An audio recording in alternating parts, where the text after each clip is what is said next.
କାହାଣୀ ପ୍ରକୃତ ଧନ ସମ୍ପତ୍ତି। ଏକଦା ରାମ ଏବଂ ସୀତା ନାମକ ଏକ ଦମ୍ପତି ଏକ ଛୋଟ ଗାଁରେ ରହୁଥିଲେ।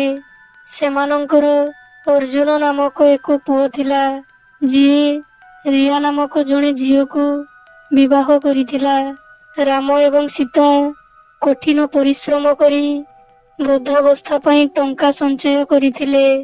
ରିୟା ବହୁତ ଲୋଭୀ ଝିଅ ଥିଲା ଏବଂ ନିଜ ପାଇଁ ସବୁବେଳେ ଅଧିକ ଜିନିଷ ଚାହୁଁଥିଲା। ବର୍ଷାନୁକ୍ରମେ ରିୟାର ଲୋଭ ବଢ଼ି ଚାଲିଥିଲା। ତା ପାଖରେ ଥିବା ଜିନିଷ ଗୁଡ଼ିକରେ ସେ ସନ୍ତୁଷ୍ଟ ନଥିଲା। ସେ ସବୁବେଳେ ତା ଶାଶୁ ଶ୍ୱଶୁର ମାନଙ୍କ ଠାରୁ ମହଙ୍ଗା ଉପହାର ମାଗୁଥିଲା ଏବଂ ସେମାନଙ୍କର ସଞ୍ଚିତ ଅର୍ଥରୁ ମଧ୍ୟ କିଛି ଅଂଶ ମାଗୁଥିଲା। ରାମ ଏବଂ ସୀତା ବହୁତ ଭଲ ପିତାମାତା ଥିଲେ, ତେଣୁ ସେମାନେ ନିଜ ବୋହୂର ସମସ୍ତ ଆବଶ୍ୟକତାକୁ ପୂରଣ କରୁଥିଲେ, ଯେପରିକି ପରିବାରରେ କୌଣସି ବିଶୃଙ୍ଖଳା ନ ହେଉ। ରିୟା ତା ସ୍ୱାମୀ ଅର୍ଜୁନ ଉପରେ ମଧ୍ୟ ଚାପ ପକାଇ ନିଜ ପିତାମାତାଙ୍କ ଠାରୁ ଟଙ୍କା ଏବଂ ସମ୍ପତ୍ତି ମାଗୁଥିଲା। ସେ କୌଣସି ପରିଶ୍ରମ ନ କରି ବହୁତ ଧନ ସଂଗ୍ରହ କରିବାକୁ ଚାହୁଁଥିଲା। ଦିନେ ରାମ ଏବଂ ସୀତା ନିଜ ବୋହୂ ରିୟାକୁ ଏକ ଶିକ୍ଷା ଦେବାକୁ ସ୍ଥିର କଲେ। ସେ ତାକୁ ନିଜ ପାଖକୁ ଡାକିଲେ ଏବଂ କହିଲେ, ବୋହୂ, ଆମେ ତୋତେ କିଛି ଗୁରୁତ୍ୱପୂର୍ଣ୍ଣ କଥା କହିବାକୁ ଚାହୁଁଛୁ। ଆମେ ନିଷ୍ପତ୍ତି ନେଇଛୁ ଯେ ଆମେ ଆମର ସମ୍ପତ୍ତିର କିଛି ଅଂଶ ଆମ ପିଲାମାନଙ୍କ ମଧ୍ୟରେ ବଣ୍ଟନ କରିବୁ ଏବଂ ଏହାର କିଛି ଅଂଶ ତୋତେ ମଧ୍ୟ ଦେବୁ।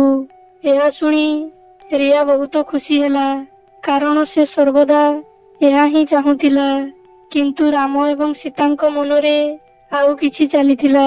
ସେ ତାଙ୍କ ବୋହୂକୁ ପଥରରେ ପରିପୂର୍ଣ୍ଣ ଏକ ବେଗ ଦେଇ କହିଲେ, ବୋହୂ, ଏହା ତୋର ସମ୍ପତ୍ତିର ଅଂଶ। ସେହି ପଥର ପରିପୂର୍ଣ୍ଣ ବେଗ ଦେଖିବା ପରେ ରିୟା କ୍ରୋଧିତ ହେଲା ଏବଂ ତୁରନ୍ତ ବେଗକୁ ଭୂମିରେ ଫୋପାଡ଼ି ଦେଇ ଜୋରରେ ପାଟି କରି କହିଲା, ଆପଣ ମୋ ସହିତ ଏପରି ପରିହାସ କରି କଣ ସାବ୍ୟସ୍ତ କରିବାକୁ ଚାହୁଁଛନ୍ତି? ମୁଁ ଟଙ୍କା ଚାହୁଁଛି, ଏହି ପଥର ନୁହେଁ। ରାମ ଏବଂ ସୀତା ତାକୁ ଶାନ୍ତ ମନରେ ବୁଝାଇ କହିଲେ, ରିୟା, ପ୍ରକୃତ ଧନ କେବଳ ଟଙ୍କା ଏବଂ ସମ୍ପତ୍ତି ହୋଇନଥାଏ। ଯାହା ପାଖରେ ପ୍ରେମ, ଦୟା, କରୁଣା, ସ୍ନେହ, ମମତା ଅଛି, ତାଠାରୁ ଉର୍ଦ୍ଧ୍ୱ ଆଉ କେହି ହୋଇନଥାଏ। ଆମେ ସେଥିପ୍ରତି କୃତଜ୍ଞ ହେବା ଉଚିତ। ଧନ ସମ୍ପତ୍ତି ନାଁକୁ ମାତ୍ର। ପ୍ରକୃତ ଧନ ସମ୍ପତ୍ତି ମଣିଷର ବ୍ୟବହାର ଉପରେ ନିର୍ଭର କରେ, ଯାହାକି ଭଗବାନ ଆମକୁ ଦେଇଛନ୍ତି। ଆମେ ସବୁବେଳେ ତୋତେ ଭଲ ପାଉଛୁ ଏବଂ ତୋର ଯତ୍ନ ନେଉଛୁ ଏବଂ ଏହା ଆମ ପାଇଁ ଟଙ୍କା ଅପେକ୍ଷା ଅଧିକ ମୂଲ୍ୟବାନ ଅଟେ। ଏହାପରେ ରିୟା ଅନୁଭବ କଲା ଯେ ସେ ଲୋଭ ଦ୍ୱାରା କେତେ ଅନ୍ଧ ହୋଇଯାଇଥିଲା। ସେ ତା ଆଚରଣ ପାଇଁ ଅନୁତାପ କରିବାକୁ ଲାଗିଲା। ସେ ତା ଶ୍ୱଶୁର ଏବଂ ଶାଶୁଙ୍କୁ କ୍ଷମା ମାଗିଲା ଏବଂ ସେମାନେ ଦେଖାଇଥିବା ମାର୍ଗରେ ଚାଲିବ ବୋଲି ପ୍ରତିଶ୍ରୁତି ଦେଲା।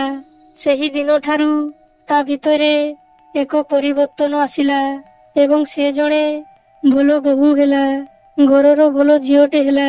ରିୟାର ଏପରି ପରିବର୍ତ୍ତନ ଦେଖି ତା ସ୍ୱାମୀ ଅର୍ଜୁନ ମଧ୍ୟ ବହୁତ ଖୁସି ହେଲା। ତାପରେ ବର୍ଷକ ପରେ ତାଙ୍କ ଘରେ ଖୁସିର ଲହରୀ ଆସିଲା।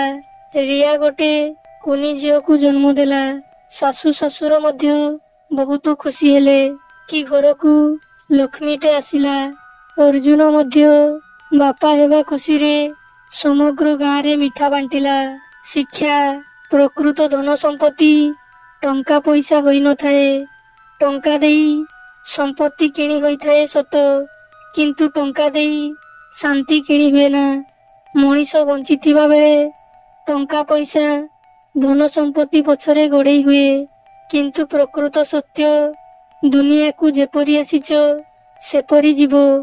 ଗୋଟିଏ ଟଙ୍କା ମଧ୍ୟ ନିଜ ସାଥିରେ ନେଇ ଯାଇପାରିବ ନାହିଁ।